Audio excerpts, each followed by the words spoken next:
Hello guys, welcome to BPSC online academy. कैसे हैं आप लोग। चलिए आज का हम लोग सेशन लेके आए हैं, अपना एनसीईआरटी सार संग्रह को कंटिन्यू करेंगे। देखिए क्योंकि टाइम बहुत कम है तो अब हम लोग एक एक टॉपिक ना लेके 2-3 टॉपिक को एक साथ बताएंगे।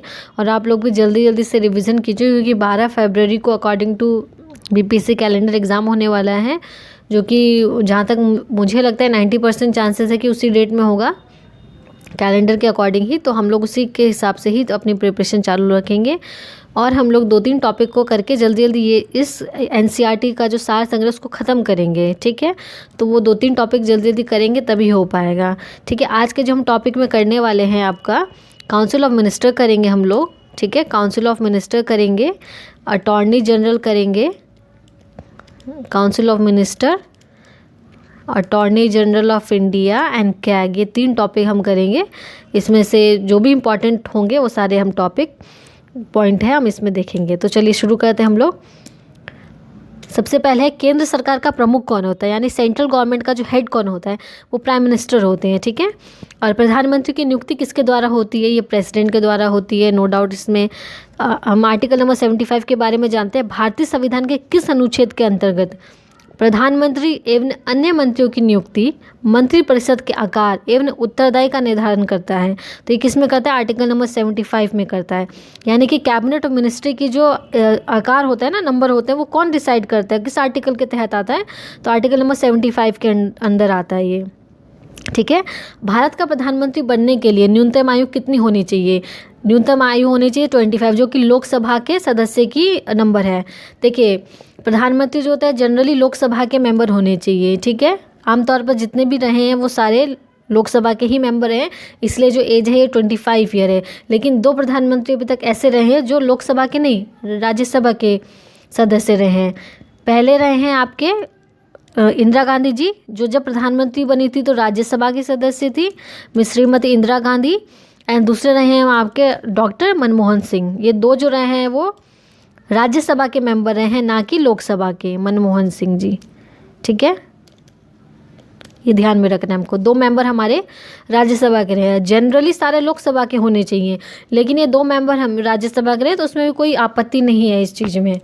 ठीक है, ये ध्यान में रखना है आपको। नेक्स्ट हम देखते हैं संसदीय शासन व्यवस्था में वास्तविक कार्यपालिका शक्ति किसके अधीन होती है। प्राइम मिनिस्टर के अंडर होती है। जो साइन करते हैं वो प्रेसिडेंट करते हैं, लेकिन जो वास्तविकता होती है वो प्राइम मिनिस्टर के अंडर में आती है। इस बात को ध्यान रखना है हमको। नेक्स्ट हम देखेंगे भारतीय संविधान के किस संविधान संशोधन के द्वारा अनुच्छेद 352, इसमें 3 भी डाल लीजिएगा, 352 3 के अंतर्गत आता है मंत्रिमंडल, यानी कैबिनेट वर्ड का जो इस्तेमाल है वो कहाँ किया गया है, हमारे आर्टिकल में कहाँ दिया गया है कैबिनेट वर्ड। ये बीपीएससी में पूछा हुआ क्वेश्चन है। ठीक है, बीपीएससी में ये क्वेश्चन पूछा हुआ है कि कैबिनेट जो वर्ड है वो किस आर्टिकल के अंदर दिया गया है। आर्टिकल हमने जान लिया 352 3, और कौन से संविधान संशोधन के अंदर आया गया है, तो 44th कॉन्स्टिट्यूशनल अमेंडमेंट एक्ट 1978, इसके अंदर ये डाला गया है। इसको भी हमें ध्यान में रखना है। चलिए आगे देखते हैं हम लोग। भारत का प्रधानमंत्री सामान्य किस सदन का सदस्य होना चाहिए, तो लोकसभा का सदस्य होना चाहिए, जैसे कि मैंने आपको लास्ट स्लाइड में बताया। लेकिन राज्यसभा का भी बन सकता है, इसमें कोई डाउट नहीं, क्योंकि इंदिरा गांधी जी और मनमोहन सिंह जी दोनों रह चुके हैं हमारे राज्यसभा से, तो कोई इशू नहीं है। और एक ये इंपॉर्टेंट क्वेश्चन है ये, अगर लाइनर में आ जाए, 2-3 मिक्स में आ जाए तो इसमें कन्फ्यूज़न हो जाती है। इसमें लिखा गया है मंत्रिमंडल में कुल मंत्रियों की संख्या प्रधानमंत्री सहित लोकसभा के सदस्यों की कुल संख्या के 15% से अधिक नहीं होनी चाहिए। यह प्रावधान किस संशोधन द्वारा दिया गया है। सबसे पहले तो यह आ गया हमें ध्यान में कि कैबिनेट ऑफ मिनिस्टर यानी काउंसिल ऑफ मिनिस्टर जो होते हैं उनकी जो संख्या है इंक्लूडिंग प्राइम मिनिस्टर कितनी होनी चाहिए, 15% से ज़्यादा नहीं होनी चाहिए। ठीक है, सीओमी इंक्लूडिंग पीएम कितनी होनी चाहिए आपकी, 15% से अधिक नहीं होनी चाहिए। और ये किस संविधान संशोधन में आता है, तो ये 9th कॉन्स्टिट्यूशनल अमेंडमेंट एक्ट 2003 में आता है। ठीक है, किस संविधान संशोधन में आता है, 91 टाइपिंग मिस्टेक है, 91st कॉन्स्टिट्यूशनल अमेंडमेंट एक्ट 2003 के अंतर्गत ये आता है। ठीक है, चलिए कुछ लास्ट 20 ईयर के जो हमारे कॉन्स्टिट्यूशनल अमेंडमेंट एक्ट्स है वो उनको हमें देखना है। ठीक है, क्योंकि एग्ज़ाम का पैटर्न बदल गया है, तो ये सारी एटलीस्ट कम से कम पिछले 20 सालों का तो हम कर ले, यानी 2000 के बाद जितने भी संशोधन हुए ना उसको हम लोग ज़रूर से कर लेंगे। पहले वाले भी देखने, लेकिन ज़्यादातर अच्छी तरीके से हमको किसको देखना है, 2000 के बाद जितने भी संशोधन किए गए हैं 2000 से लेकर 2022 तक, वो हम अच्छे से देख लें, ठीक है। तो 91 कॉन्स्टिट्यूशनल अमेंडमेंट 2003 क्या कहता है, काउंसिल ऑफ मिनिस्टर की जो संख्या है इंक्लूडिंग पीएम 15% से ज़्यादा नहीं होनी चाहिए, ठीक है। इसमें 2 सवाल आ गए हमारे, तो 15% से ज़्यादा नहीं होनी चाहिए। 91 कॉन्स्टिट्यूशनल अमेंडमेंट एक्ट 2003 ये इससे रिलेटेड है, ठीक है। चलिए देखते हैं हम लोग, संसद का सदस्य नहीं होने पर भी कोई व्यक्ति अधिकतम कितने माह तक केंद्रीय मंत्री रह सकता है, तो 6 महीने तक रह सकता है। और अनुपस्थिति में यानी कि कितने दिन तक अगर वो अनुपस्थित है लोकसभा या राज्यसभा से, यानी पार्लियामेंट में वो नहीं गए हैं तो बिना बताए, तो कितने दिन तक उनको वो रह सकते हैं, तो 60 डेज़, ठीक है। 60 डेज़ और 2 मंथ, ठीक है। डेज़ में बात करेंगे तो 60 डेज़ होगा, क्योंकि 2 मंथ में किसी में 31 का महीना है, किसी में 30 का, किसी में 29 का, ठीक है। तो इसीलिए 60 डेज़ ज़्यादा प्रेफर करते हैं, 60 डेज़, ठीक है। अगर ऑप्शन में 2 मंथ है तो वो लगा सकते हैं हम लोग, अगर 60 डेज़ और 2 मंथ दोनों है तो हम 60 डेज़ को ही लगाएंगे, ठीक है। चलिए आगे देखते हैं, ये भी बीपीएससी में पूछा हुआ क्वेश्चन था जो मैंने अभी आपको बताया। चलिए देखते हैं, भारतीय राजनीति व्यवस्था में कार्यपालिका यानी एग्जीक्यूटिव किसके अधीन कार्य करती है, तो विधायिका के अधीन कार्य करती है, ठीक है। और हम देखते हैं नेक्स्ट क्वेश्चन, नेहरू के कैबिनेट में पहले गृह मंत्री तथा बाद में रक्षा मंत्री कौन बने, यानी कि जब नेहरू जी पीएम थे तो उनकी कैबिनेट में पहले होम मिनिस्टर बने, बाद में डिफेंस मिनिस्टर बने, कौन बने, कैलाश नाथ काटजू, ये बने थे, ठीक है। इसमें मैं आपको कुछ चीज़ें और बता देती हूँ। संघीय मंत्रिमंडल का पुनर्गठन किसके प्रतिवेदन पर आधारित था, यानी कि जो संघीय मंत्रिमंडल होता है ना, हिंदी में मैं लिख देती हूँ, संघीय मंत्रिमंडल, ठीक है, इनका जो पुनर्गठन है वो किसके अध्यक्षता में किया गया था, तो गोपाल स्वामी अयंगर के द्वारा किया गया था, ठीक है, गोपाल स्वामी अयंगर। ये कुछ एक्स्ट्रा पॉइंट है वो आप लिख लीजिएगा, स्लाइड में नहीं है इसलिए मैं बता देती हूँ, गोपाल स्वामी अयंगर, ठीक है।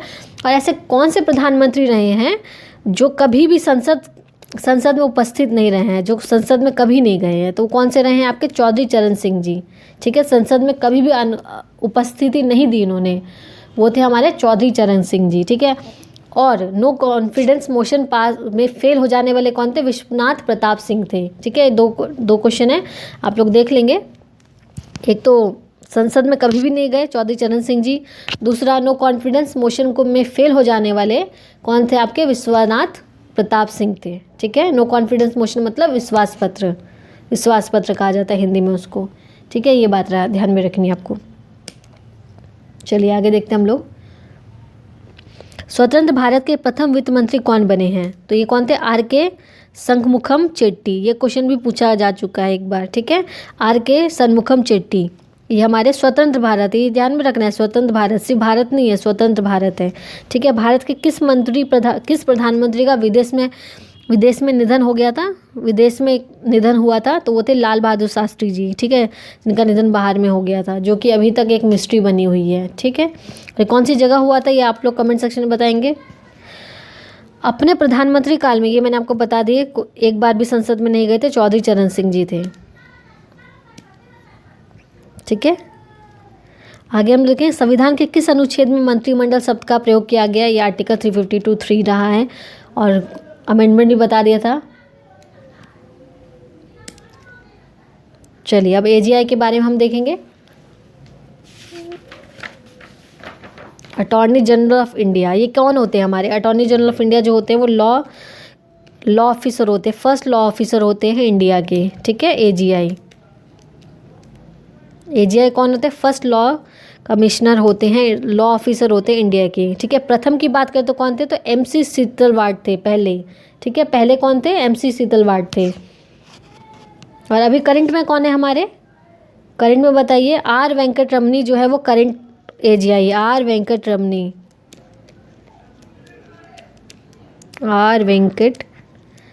जो है हमारे करंट एजीआई है, ठीक है। एजीआई जो होते हैं वो किसी भी संसद में जाके, ठीक है, किसी भी कार्यकाली संसद में जाके वहाँ बैठ सकते हैं, वहाँ बोल सकते हैं, लेकिन वोट नहीं कर सकते। ये अधिकार सिर्फ एजीआई को दिया गया है, ठीक है, अटॉर्नी जनरल को दिया गया है। और ये कौन से हमारे एजीआई अभी जो है, आर वेंकट रमनी 16th है, ठीक है, 16th है। फर्स्ट कौन थे हमारे, एमसी सीतलवाड़ रहे हैं, और अभी जो करंट में है आर वेंकट रमनी, ये कौन से नंबर के है, तो 16th एजीआई हैं, ये भी ध्यान रखना है, ठीक है, कानूनी विषयों पर जो है परामर्श देते हैं कौन, एजीआई। और भारत के महान्यायवादी किसका विधि सलाहकार होते हैं, तो गवर्नमेंट ऑफ इंडिया के, यानी जो गवर्नमेंट ऑफ इंडिया अगर किसी केस में फंस जाती है तो उनका जो केस लड़ेंगे वो अटॉर्नी जनरल ऑफ इंडिया लड़ते हैं। ठीक है, चलिए आर्टिकल कौन सा आता है इनका, आर्टिकल बताइए आप लोग, आर्टिकल कौन सा है, एजीआई का आर्टिकल कौन सा है।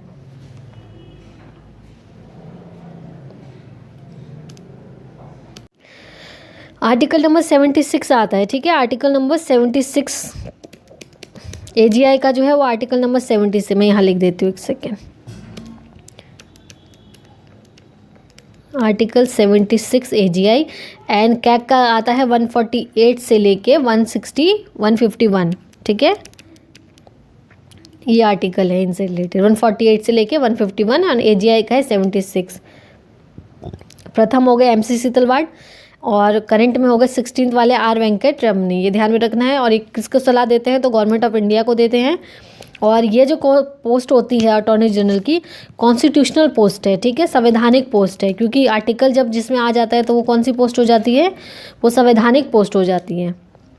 चलिए आगे देखते हैं हम लोग। भारत के महान्यायवादी को कौन अपॉइंट करते हैं, इनकी नियुक्ति कौन करते हैं, नियुक्ति कौन करते हैं, तो प्रेसिडेंट करते हैं। ठीक, ये ध्यान में रखना है। और सॉलिसिटर जनरल कौन होते हैं, आपने ये वर्ड सुने होंगे, सॉलिसिटर जनरल। ठीक है, एडिशनल सॉलिसिटर जनरल, तो वो कौन होते हैं, तो वो होते हैं अटॉर्नी जनरल को हेल्प करने के लिए होते हैं। तो अभी हमारे सॉलिसिटर जनरल कौन है, तो तुषार मेहता जी हैं। तुषार मेहता हमारे सॉलिसिटर जनरल, क्योंकि अटॉर्नी जनरल खुद से सारे काम नहीं कर सकते ना, तो उनकी हेल्प के लिए एक पर्सन होने चाहिए, तो वो होते हैं सॉलिसिटर जनरल, जिनका पोस्ट अटॉर्नी जनरल के बाद आता है। और वो अभी करंट में कौन है, तो तुषार मेहता। ठीक है, भारत के प्रथम नियंत्रण एवं महालेख परीक्षक कौन थे, तो इनकी बात हो रही है कैग की। ठीक है, कैग जिनका आर्टिकल नंबर 148 से लेके 151 तक है। ठीक है, ये भी कौन सी पोस्ट है, कॉन्स्टिट्यूशनल पोस्ट आ जाती है। इनको क्या कहा जाता है, guardian of the public purse, क्योंकि पब्लिक पर्स जितने भी खर्चे, जब भी बजट आता है, बजट के जो भी खर्चे किए गए हैं बजट में, नेक्स्ट ईयर जो भी प्रपोज था, सरकार ने जो भी खर्चे किए, तो उसकी चेकिंग कौन करता है, तो वो कैग करता है। ठीक है, कैग करते हैं उनकी चेकिंग। और पब्लिक अकाउंट कमेटी यानी पैक के वो हेड होते हैं। ठीक है, इसी की जो रिपोर्ट को चेक किया जाता है। ठीक है, पैक की रिपोर्ट्स को। चलिए, भारत के प्रथम कैग कौन रहे हैं, तो वी नरहरि राव रहे हैं, वी नरहरि राव, ये ध्यान में रखना है। पहले कौन रहे हैं, तो वी नरहरि राव। ठीक है, और अभी करंट में कौन है, गिरीश चंद्र मुर्मू जी हैं, गिरीश चंद्र मुर्मू अभी करंट में हमारे कैग हैं, जीसी मुर्मू इनको शॉर्ट में कहा जाता है। ठीक है, राज्य सरकार को कानूनी विषयों पर परामर्श कौन देते हैं, तो एडवोकेट जनरल देते हैं। ठीक है, देखिए जैसे कि सेंट्रल लेवल पे कौन करते हैं, सेंट्रल लेवल पे हमारे सेंट्रल में बात करें तो कौन करते हैं, एजीआई करते हैं। ठीक है, और स्टेट में अगर स्टेट को भी तो इशू हो सकता है, स्टेट गवर्नमेंट को, तो वहाँ कौन करेंगे, तो वहाँ एडवोकेट जनरल करेंगे। और दोनों में यही फ़र्क होता है, एजीआई सेंट्रल के लिए होते हैं, एडवोकेट जनरल हमारे राज्य के लिए होते हैं। चलिए आगे देखते हैं। संसद की लोक सेवा समिति यानी पब्लिक सर्विस कमीशन, ये मिसप्रिंट हो गया है, पब्लिक अकाउंट कमेटी होता है, पब्लिक अकाउंट कमेटी। ठीक है, इसको आप लोग सही कर लेंगे, पब्लिक अकाउंट कमेटी। उसके हेड कौन होते हैं, उपस्थित कौन रहते हैं, तो कैग रहेंगे। जब भी यानी संसद में जो उसको पेश किया जाएगा, किया जाता है प्रेसिडेंट को ही, लेकिन इसको जो चेक कौन करेगा, तो कैग करेंगे इसको चेक। ठीक है, भारत के नियंत्रण महालेख परीक्षा यानी कैग के पद का सृजन किसके द्वारा किया जाता है, ये मैंने बताया आपको पहले ही, संवैधानिक पद है, ये कॉन्स्टिट्यूशनल पोस्ट है, तो इसको कौन करेगा, संविधान ही रखेंगे इनको।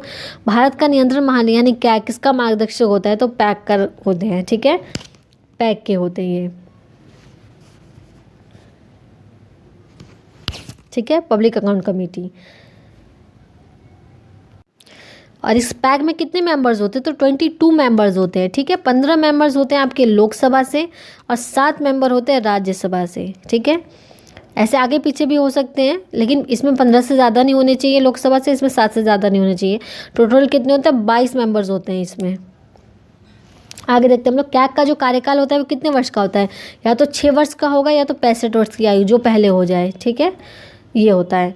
और राज्य एवं केंद्र सरकार के सभी खर्चों की विधियां जांच कौन करता है, देखिए कैग सिर्फ सेंट्रल के खर्चों के लिए नहीं होता है, राज्य के खर्चों के लिए भी कैग होते हैं।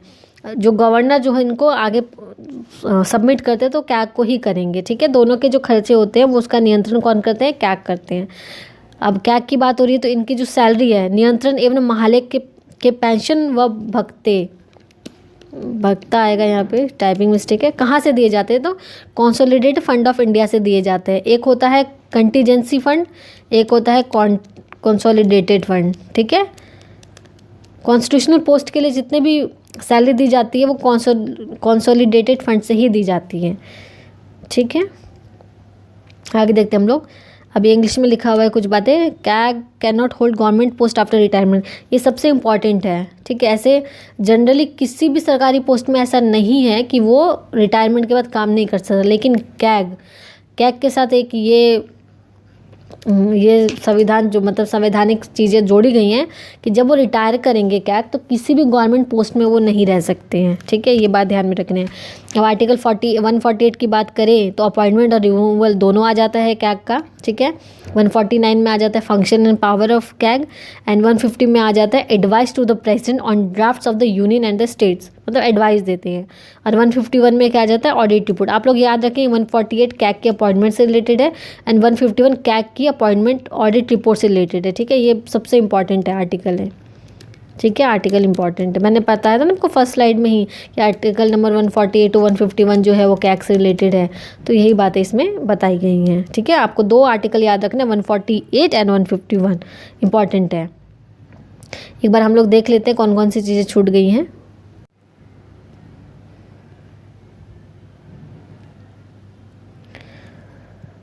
ये वाला पॉइंट ठीक था, ठीक है। पब्लिक सर्विस कमेटी ही होगा हिंदी में, इंग्लिश में, ठीक है। मुझे कन्फ्यूज़न हो रहा था, यही रहेगा। इसमें कौन उपस्थित रहेगा तो आपके क्या रहेंगे। बाकी इसमें सारी चीज़ें आ गई हैं, कोई चीज़ लगी है जो छूट गई है तो आप लोगों को कमेंट सेक्शन में बता दीजिएगा ताकि दूसरे बच्चे भी इसको पढ़ सकें। बाकी मैक्सिमम चीज़ें इससे जितनी भी रिलेटेड आती हैं चीज़ वो सब इसमें दे दी गई है स्लाइड में। बाकी मैंने बोल दिया है, सारी चीज़ें तो हम स्लाइड में नहीं लिख सकते हैं पीडीएफ के अंदर, तो कुछ बातें जो मैंने बोली हैं उनको आप नोट डाउन कर लीजिएगा, जो आपको लगे आपको नहीं पता है या आपके अकॉर्डिंग वो इम्पॉर्टेंट है। तो बस आज के लिए इतना ही, मिलते हैं हम लोग नेक्स्ट वीडियो में, ठीक है। Thank you for watching BPSC online academy.